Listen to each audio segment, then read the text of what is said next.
Ma'am, excuse me, can you step over here for a quick question? Sure, officer, what's going on? I'm checking on a report nearby. Can you tell me your name? Of course, Naomi Rivers. I've been here with my friends all afternoon. Yeah, we've been together the whole time. Officer Harlan never imagined that pulling over a dancing woman at a festival would cost him his badge and expose a pattern of bias that had been brewing for years. In the next 48 hours, one officer would be suspended, a department would face scrutiny, and the city would pay out over $150,000 in settlements, all because the real victim turned out to be someone who holds the power of justice in her hands. Naomi Rivers was born in 1985 in Houston, Texas, to a family of educators and civil rights activists. Her father, a high school principal, and her mother, a community organizer, instilled in her a deep sense of fairness and empathy from a young age. Growing up in a diverse neighborhood, Naomi witnessed firsthand the disparities in how people were treated based on their appearance. This fueled her passion for law. She excelled in school, graduating valedictorian from her high school in 2003. Naomi then attended the University of Texas at Austin on a full scholarship, majoring in political science and minoring in African American studies. During college, she volunteered at legal aid clinics, helping low-income families navigate the court system. Her kindness shone through in small acts, like staying late to explain legal jargon to confused clients or organizing food drives for those in need. After college, Naomi pursued her law degree at Harvard Law School, where she graduated cum laude in 2010. She clerked for a federal judge in Dallas before joining a prestigious firm specializing in civil rights cases. But Naomi's heart was in public service. In 2015, at just 30 years old, she was appointed as a district court judge in Travis County, Texas, one of the youngest black women to hold such a position in the state. Known for her compassionate rulings, Naomi often advocated for rehabilitation over harsh punishment in non-violent cases. Colleagues described her as the judge with a heart, always taking time to listen to defendants' stories. Outside the courtroom, Naomi was deeply involved in community work, mentoring young black girls through a local program, speaking at schools about overcoming obstacles, and volunteering at soup kitchens. She was married to a software engineer, had 2 young children, and enjoyed hiking and live music as ways to unwind. Naomi's life was a testament to quiet strength and unwavering kindness. She believed in lifting others up, no matter the cost. On the other side was Officer Derek Harlan, a 42-year-old white patrol officer with the Austin Police Department.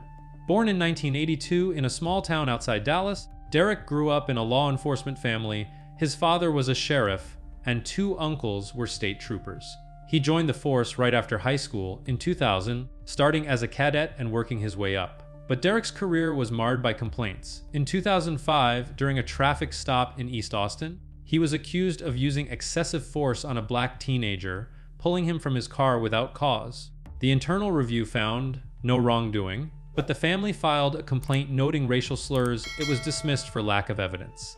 By 2010, Derek had 3 more incidents, one where he detained a Latino man at a park for looking suspicious, leading to a bruised arm and a dropped charge. Witnesses said Derek shouted commands aggressively, ignoring the man's explanations. In 2012, during a domestic call, he handcuffed a black woman too tightly, causing wrist injuries. She claimed he targeted her because of her race. The department placed him on desk duty for 2 weeks, but he was back on patrol soon after. In 2018, another complaint surfaced from a protest where Derek pushed a black activist to the ground, claiming Resistance body cam footage showed otherwise, but he received only a written reprimand. Patterns emerged. Most complaints involve people of color, with allegations of racial bias. Derek's superiors often protected him, citing his tough but fair approach. He had 12 years on the force by 2022, with a reputation among colleagues as someone who got results. But in communities of color, he was known as quick to escalate. It was a sunny afternoon on June 15, 2022, at the Travis County Food and Music Festival in Austin, Texas. The event was in full swing at Zilker Park, with temperatures hovering around 92 degrees Fahrenheit under a clear blue sky. Food trucks lined the paths, serving barbecue, tacos, and vegan options, while bands played on multiple stages, a mix of country, blues, and hip-hop. Thousands attended, families picnicking on the grass, kids running around, and couples dancing near the main stage. Naomi Rivers, on a rare day off from her judicial duties, decided to attend with friends. She wore a bright orange jumpsuit that flowed with her movements, paired with massive gold hoop earrings that caught the light as she swayed to the music. Her curly hair was pulled into a high ponytail, and she had a warm smile that lit up her face. Naomi had prepared for a relaxing day, sunscreen applied, water bottle in hand, and her phone tucked into a small crossbody bag. She arrived around 2 p.m., meeting her two girlfriends at the entrance. They grabbed plates of food. Naomi opted for grilled chicken and corn and headed to the stage where a local band was performing upbeat soul tunes. As the music pulsed through the crowd, Naomi couldn't resist joining the dance area. She moved gracefully, her orange jumpsuit swirling, laughing with her friends. The atmosphere was joyful with cheers and claps echoing, but Officer Derek Harlan was on festival patrol that day, assigned to monitor for thefts after a few reports earlier in the week. He walked the grounds in his uniform, dark blue shirt, pants, utility belt heavy with gear, radio, handcuffs, taser. Sweat beaded on his forehead in the heat. Around 3:15 p.m., Harlan spotted Naomi dancing energetically. Something about her, the vibrant outfit, the gold earrings, her uninhibited joy caught his eye. He later claimed she looked suspicious, possibly involved in a reported wallet theft nearby. Without evidence, he approached. "Harlan, ma'am, I need you to stop and come with me." Naomi, pausing mid-dance, turned with a puzzled look. Her friends stopped too, exchanging glances. "Naomi, excuse me, is there a problem, officer?" Harlan stepped closer, his hand on his belt, voice stern. "You match the description of someone involved in a theft. Hands where I can see them." Naomi raised her hands slowly, her gold earrings dangling. "Officer, I think there's a mistake. I've been here with my friends the whole time." "What description?" The crowd nearby started noticing, phones coming out. Harlan's face hardened, ignoring her calm tone. He grabbed her arm, not gently twisting it behind her back. Naomi winced but stayed composed. "Naomi, please, you're hurting me." "I haven't done anything." Harlan, resisting? That's not smart. He slapped handcuffs on her wrists, the metal clicking loudly. Her friends protested. "She's not resisting! Let her go!" But Harlan radioed for backup, leading Naomi away from the dance area. The music continued, but the joy was shattered. Witnesses murmured about the unfairness, noting how Harlan targeted the black woman in the bright outfit amid a diverse crowd. Let me know in the comments if you've ever seen someone pulled aside at an event for no real reason. The band, Rhythm Echoes, played an original, upbeat instrumental called Sunlit Groove, smooth bass, crispy hats, warm organ swells, and funky guitar riffs. A lively, copyright, free soul, funk track made just for independent events, inviting the whole crowd to dance under the Texas sun.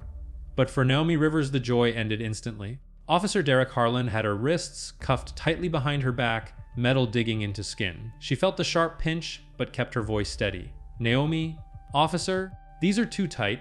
I can show my ID, I'm not resisting." Harlan ignored her, gripping her arm harder as he marched her away from the dance area. His face flushed from heat and growing attention. A crowd of 20 formed quickly, phones up, recording. "Witness, hey, that's not right, she was just dancing." Harlan snapped, "Back up, police business. Interfere and you're next." Naomi's friend Maya started quietly live streaming. "Maya to camera, this is crazy. She's a judge." At 3:18 p.m. Harlan pushed Naomi against a barricade firmly enough to make her stumble. Her orange jumpsuit snagged, tearing slightly at the knee. She winced but stayed calm. "Naomi, please, there's a mistake. My badge is in my bag. Let me reach slowly." Harlan, no reaching. "Backup's coming." Two officers arrived, Officer Ramirez and Sergeant Klein. Klein, situation Harlan. Harlan, theft suspect. Matches description, bright outfit, gold jewelry, acting erratic. Naomi, erratic. "I was dancing. That's all." Klein asked for ID. Naomi's friend handed over the crossbody bag. Klein pulled out the wallet and read quietly. "The Honorable Naomi Rivers, District Judge, Warren 47th Judicial District." Harlan froze. His grip loosened. Harlan's muttering, "What? Klein, Derek, this is a judge." "You sure about the theft?" Harlan, she fit the description. "Wallet stolen nearby, black female, colorful clothes." Naomi, "I arrived at 2 p.m. with witnesses. I've been here the whole time." The crowd grew louder. Someone shouted, "Let her go! That's a judge!" Klein nodded to Ramirez. "Uncuff her. Carefully." Ramirez removed the cuffs. Naomi rubbed her red-marked wrists and straightened her jumpsuit. "Naomi, now, can we discuss this professionally?" Harlan stepped back, avoiding eye contact. They moved to the police tent near the entrance. Inside, Klein checked the theft report on a laptop. Dispatch, no active theft matching that exact description. Reported wallet, suspect male, blue hoodie. Harlan shifted uncomfortably. Klein's low to Harlan. This doesn't add up. Naomi sat quietly, hands folded. Naomi, I don't want to escalate this, but I need an explanation. Why the immediate cuffs without questions? Before I continue, let me ask you, have you ever been singled out in a crowd just because of how you looked? Drop your answer in the comments. Captain Elena Torres arrived by 3:45 p.m. She reviewed Harlan's body cam footage and early witness statements. Torres to Harlan, you're off this detail. Report to headquarters tomorrow. Harlan left stiffly. Naomi watched him go, expression calm but eyes sharp. Torres to Naomi, Your Honor, we apologize for the inconvenience. We'll handle this internally. Naomi, thank you, but it's about the pattern. I've seen too many cases like this in my courtroom. The conversation lasted another 15 minutes. Naomi gave a clear, composed account, no yelling, just facts. As she left with friends, the festival continued. Sunlit Groove faded into another original track, Golden Hour Funk, with shimmering keys and driving beat. But for Naomi, the day had changed. Type justice in the comments if you believe no one should be handcuffed without real cause. Captain Elena Torres escorted Naomi Rivers and her two friends out of the police tent around 14:10 p.m. The sun was still blazing over Zilker Park, but the festive energy felt distant now. Sunlit Groove had long since ended. The band moved on to another original track, Riverside Bounce. A relaxed mid-tempo funk with gentle percussion and floating synth pads, created specifically for events like this, no copyrighted elements anywhere. Naomi rubbed her wrists again as they walked. The red marks were already turning into faint bruises. She spoke quietly to Captain Torres. Naomi, Captain, I appreciate your handling of this so far, but I need to be clear this wasn't just an inconvenience. This was a wrongful detention based on nothing more than appearance. Torres nodded solemnly. I understand, Your Honor. Internal Affairs will open a formal review tonight. We'll pull all body cam footage, radio logs, witness statements, everything. You'll receive a case number by tomorrow morning. Naomi, thank you. And Officer Harlan, Torres hesitated only a second, has already been removed from festival duty and placed on administrative leave pending investigation. Standard procedure when a complaint involves potential bias or misuse of authority. Naomi gave a small, measured nod. I hope the review is thorough. I've presided over too many cases where patterns were ignored until someone with a title got caught in the net. They reached the parking area. Naomi's friends hugged her tightly before she got into her car, a modest silver SUV she drove herself. As she pulled away, she glanced in the rearview mirror at the colorful festival shrinking behind her. She didn't cry or shout. She simply exhaled slowly and turned up the radio soft jazz to calm her nerves. Meanwhile, back at Austin PD headquarters that evening, the mood was tense. Sergeant Klein sat in the watch commander's office with Captain Torres and Lieutenant Marcus Reed from Internal Affairs. They reviewed the body cam footage frame by frame.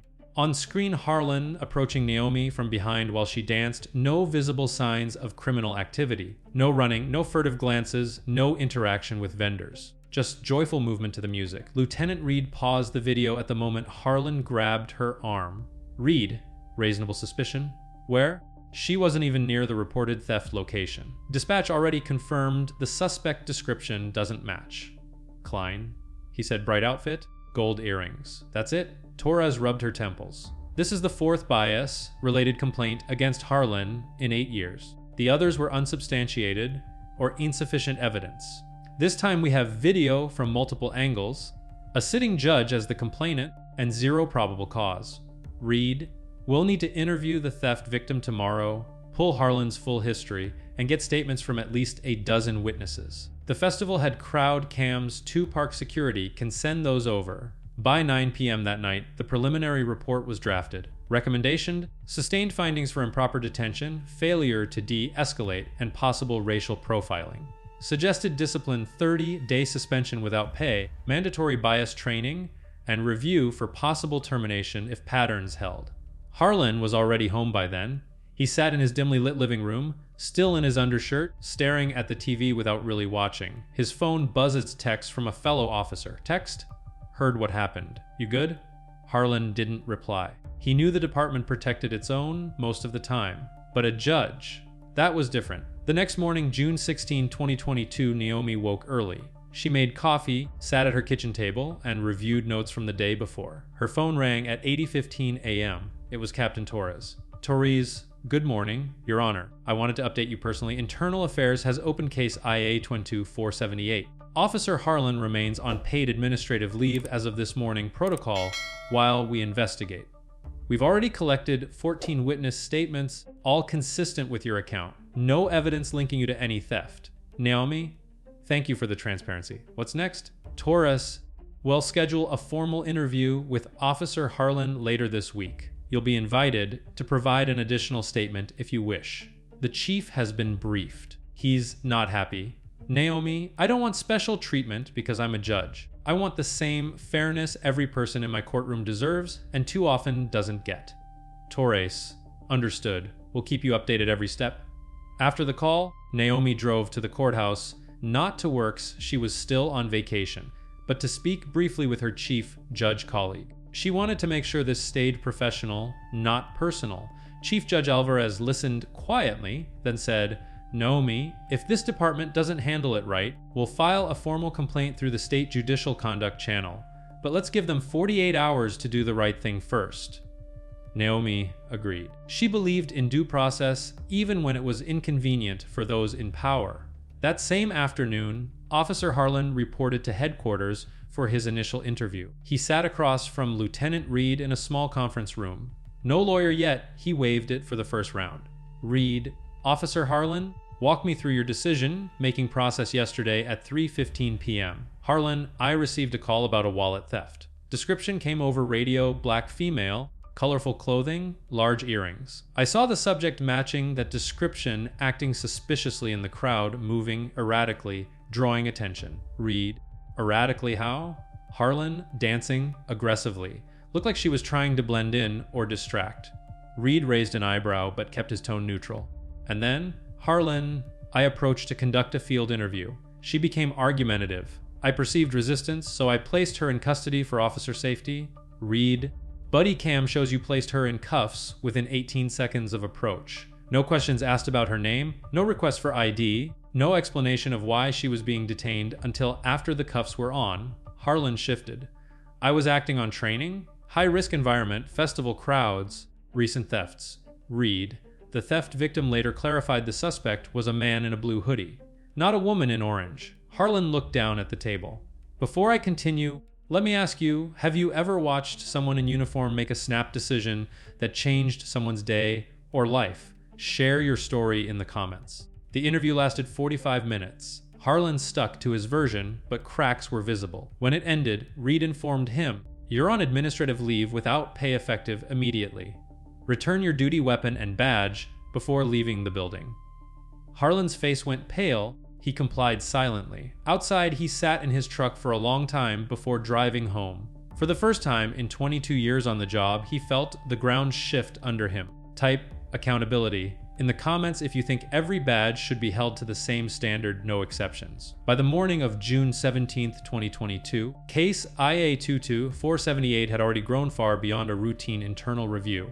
Lieutenant Marcus Reed and his team had worked through the night compiling evidence. By 9 a.m., they had received 22 additional witness statements from festival attendees, every single one describing the same sequence. Officer Harlan approached Naomi without any visible justification, immediately escalated to physical contact, and had her in handcuffs within seconds. On Reed's computer screen, the Zilker Park crowd cam footage played in slow motion.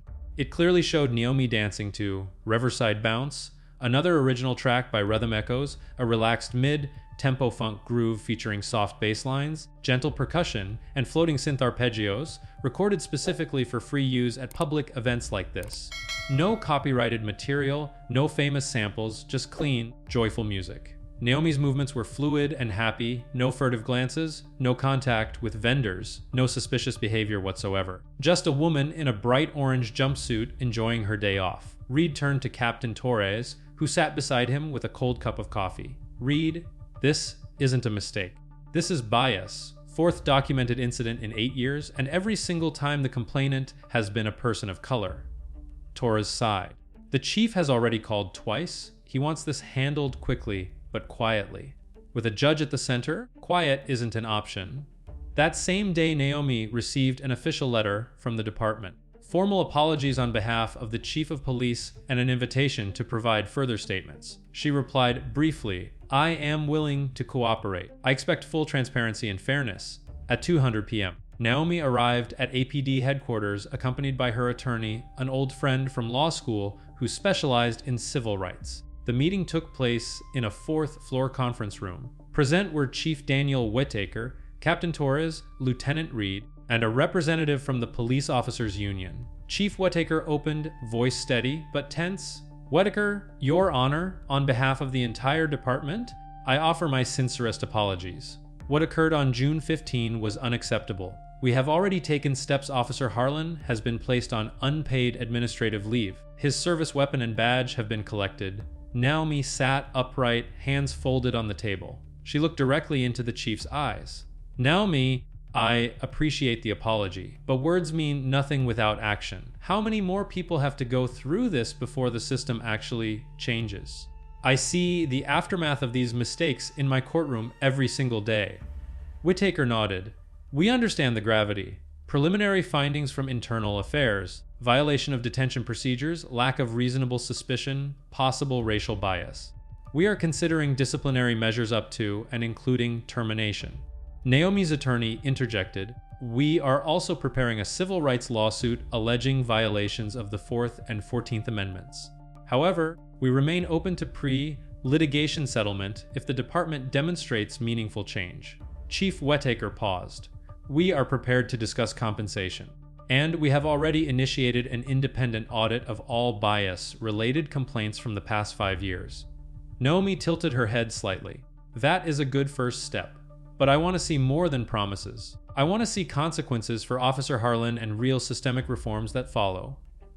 That evening, Harlan received formal notice, charges of violating department policy on use of force, racial bias, and improper detention. He was given 72 hours to respond in writing or request a full administrative hearing. He sat alone in his kitchen, staring at the document. For the first time in over 2 decades on the force, he felt the full weight of accountability pressing down.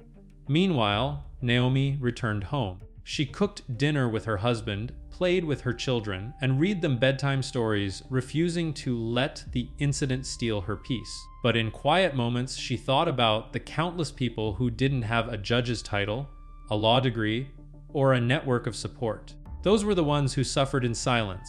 The next morning, June 18th, Internal Affairs released its preliminary report to the chief. Key findings: no probable cause for detention, excessive and premature use of handcuffs, failure to de-escalate or verify identity, reasonable suspicion based solely on race and appearance, bright clothing, gold earrings. Pattern of similar complaints against Officer Harlan dating back to 2005. Recommendation: termination proceedings be initiated with immediate unpaid suspension extended indefinitely. Chief Whittaker called an emergency command staff meeting. "Whittaker, what cannot afford another high-profile failure? A sitting judge was wrongfully detained on video. If we don't act decisively, the city will pay far more than money it will pay in trust." By noon, the public information officer prepared a short statement for release later that day. Austin Police Department takes all allegations of misconduct seriously. An internal investigation is underway following an incident at the Travis County Food and Music Festival. The involved officer has been placed on unpaid administrative leave. The department remains committed to transparency, accountability, and equitable policing. Naomi read the draft before it went public. She approved it with one small addition: one welcome continued dialogue with community leaders to address systemic issues. Before I continue, let me ask you, have you ever seen a department say all the right words but fail to deliver real change? Drop your thoughts in the comments. That afternoon, Officer Harlan met with his union representative. They discussed options: fight the charges at a hearing, accept a demotion and early retirement, or resign quietly. Harlan stared at the floor. "I thought I was protecting the public." The representative sighed. "Derek, the public now includes a judge who was dancing in a park. The optics are brutal." Harlan didn't respond. Deep down, he knew the pattern had finally caught up to him. Type "enough" in the comments if you believe patterns of bias should end careers, no more second, third, or fourth chances. On the afternoon of June 19, 2022, Chief Daniel Whitaker called a closed-door press briefing inside Austin Police Department headquarters. Only select local media were invited, no live stream, no national outlets yet. The room was small, air conditioned to the point of chill, and smelled faintly of fresh coffee and printer ink. Chief Whitaker stood at the podium, flanked by Captain Torres and the city's public information officer. He read from a prepared statement, voice measured. Whitaker. Following a thorough preliminary investigation into the incident at the Travis County Food and Music Festival on June 15, the Austin Police Department has determined that Officer Derek Harlan violated multiple department policies, including improper detention, failure to follow de-escalation protocols, and conduct unbecoming an officer. Effective immediately, Officer Harlan has been relieved of duty, and his employment with the department is terminated. A full administrative hearing will be scheduled in accordance with civil service rules, but he will no longer serve in any law enforcement capacity pending that process. A reporter raised a hand immediately. Reporter, Chief, was racial bias a factor in the findings? Whitaker paused only briefly. The investigation identified reasonable suspicion was based primarily on the subject's race and appearance rather than articulable facts. That is unacceptable and contrary to everything this department stands for. We are implementing mandatory retraining for all patrol officers on implicit bias and reasonable suspicion standards beginning next week. Back at her home in central Austin, Naomi Rivers watched the briefing on her laptop while folding laundry. Her children were napping. Her husband sat beside her, hand resting on her knee.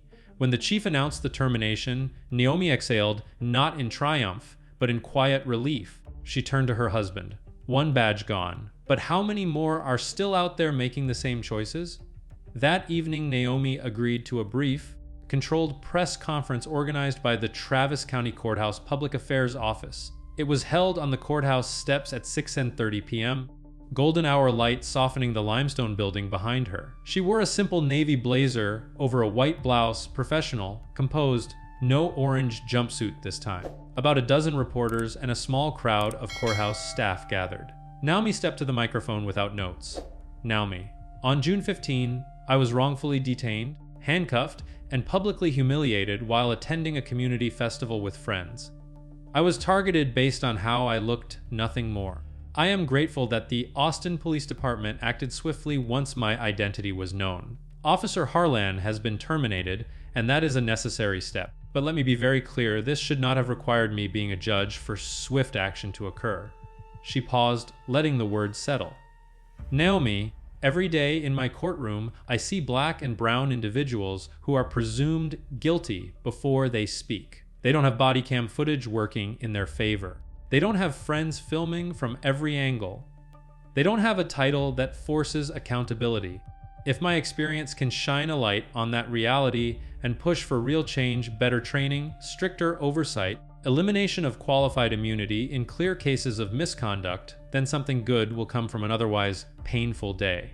A reporter asked, Your Honor, will you be pursuing a lawsuit? Naomi, my attorneys and I are in discussions with the city. Our focus is not just compensation, though that will be part of it, but on policy changes that prevent this from happening to anyone else. The city has already agreed to an independent review of use of force incidents over the past 3 years. That's progress, but progress must continue, she concluded with quiet strength. Naomi, I remain committed to fairness, to due process, and to the belief that no one, no officer, no judge, no citizen is above the law. Thank you.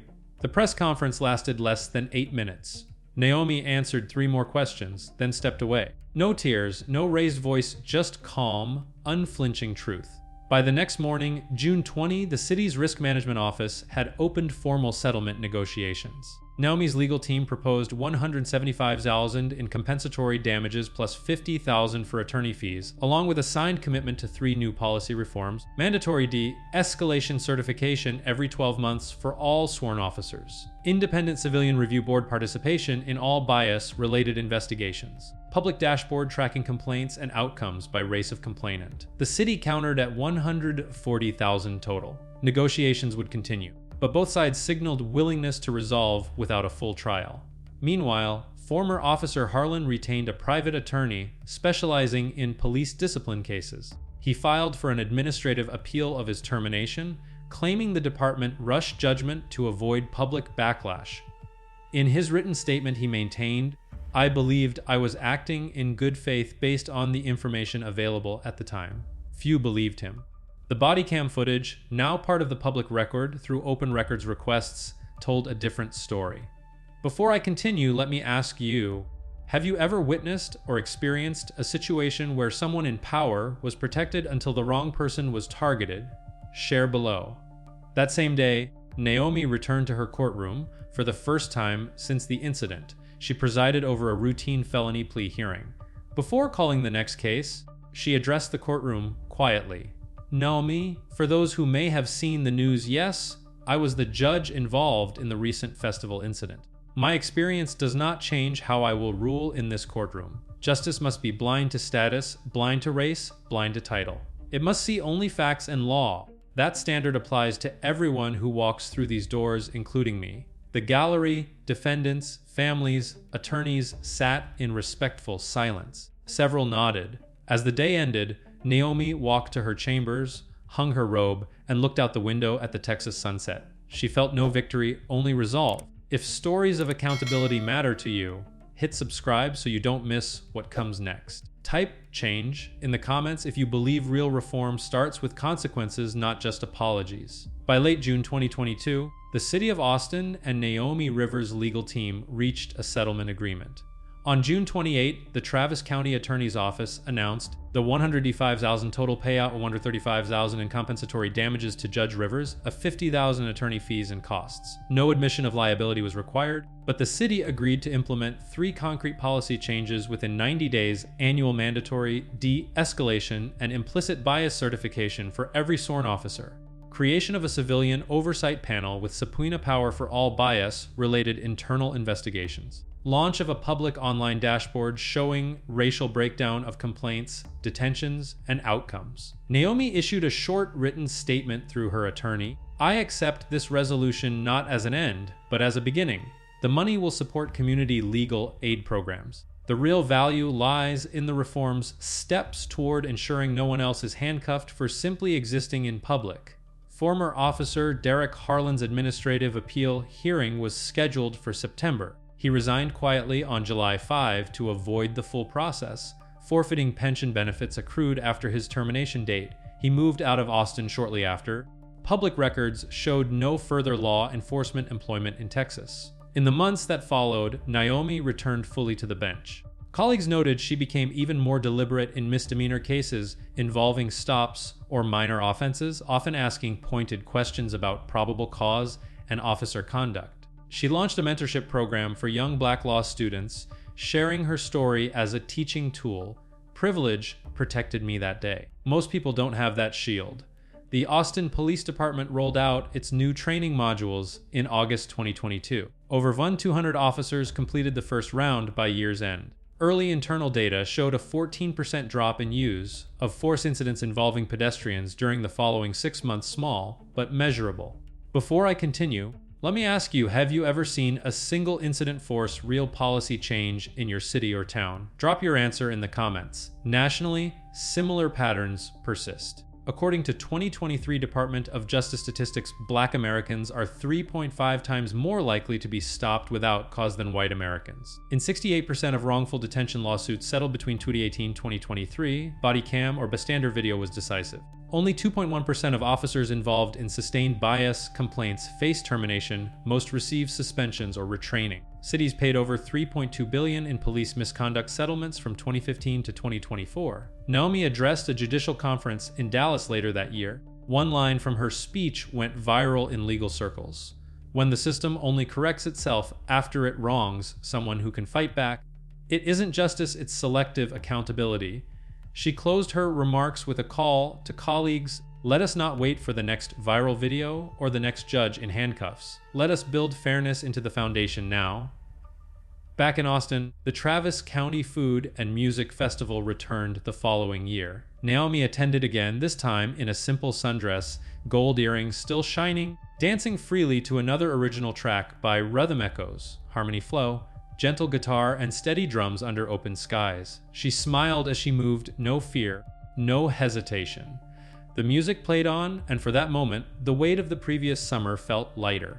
If you believe one person's stand can spark wider change, type "stand up" in the comments. And if stories exposing and fixing injustice matter to you, hit subscribe, more are coming. In the 2 years following the June 15, 2022 incident, the ripples continued quietly but steadily. The 185,000 settlement was finalized in August 2022. Naomi Rivers directed the majority of her portion after legal fees into a newly created Travis County Legal Aid Fund specifically for people facing wrongful stops, detentions, or excessive force claims who could not afford representation. By December 2024, the fund had assisted 47 individuals, preventing several unnecessary convictions and helping 3 families avoid eviction during prolonged court battles. The Austin Police Department's new policies took root. The Civilian Oversight Panel reviewed 214 violated complaints between 2023 and 2024. In 18 cases it recommended, and the department accepted termination or forced resignation. The public dashboard launched in early 2023 and quickly became a model copied by 3 other Texas cities. Stop data showed a 22% reduction in pedestrian detentions of Black individuals in Austin by mid-2024, with no corresponding rise in crime rates, proof that smarter, fairer policing was possible. Naomi continued serving as district judge with the same quiet compassion. In 2023, she was named Judge of the Year by the Texas Black Bar Association for her work on diversion programs and community outreach. She never sought publicity from the incident again, but when asked in interviews, she always returned to the same point. The system protected me because I had a title. Most people don't. Real justice isn't special treatment for the powerful, it's equal treatment for everyone.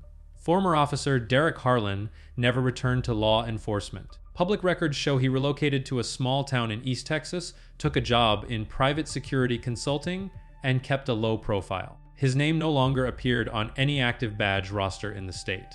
Now, some sobering national numbers to put this one case in perspective. Ever data current as of late 2025 NIE. Black Americans are 2.8 times more likely than white Americans to be stopped by police without probable cause, a Stanford Open Policing Project 2024 update. From 2015 to 2024, U.S. cities and counties paid approximately $3.8 billion in police misconduct settlements and judgments, the Washington Post tracking database. Only about 1.9% of officers with multiple sustained complaints of racial bias or excessive force are terminated nationwide. DOJ Civil Rights Division Report 2025. Body-worn camera footage or bystander video was pivotal in 71% of cases where officers were disciplined or departments settled for 6 figures or more between 2020 and 2024. States that ended or limited qualified immunity saw a 31% drop in civil rights filings against officers within 3 years. Brennan Center Analysis 2025. In 2024 alone, at least 240 people died during interactions with police. Black individuals made up 26% of those deaths despite being 13% of the population's mapping police violence database. 63% of Black adults report having been personally stopped or treated unfairly by police because of their race. Pew Research Center 2024 survey. Departments with civilian review boards that have real subpoena power resolve bias complaints 41% faster and sustain findings 28% more often. National Association of Civilian Oversight of Law Enforcement 2025.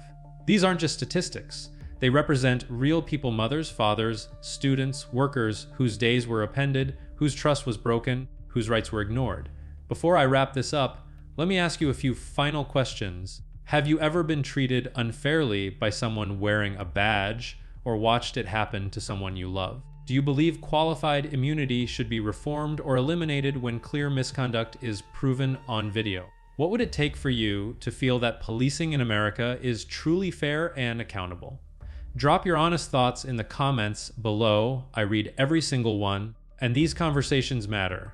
Type "justice for all" in the comments if you think no one should be above the law, not officers, not judges, not anyone. And if stories like Naomi's stories of ordinary days turning into fights for basic fairness resonate with you, hit that subscribe button right now. We have more real accounts of accountability coming. Thank you for watching all the way through. See you in the next one.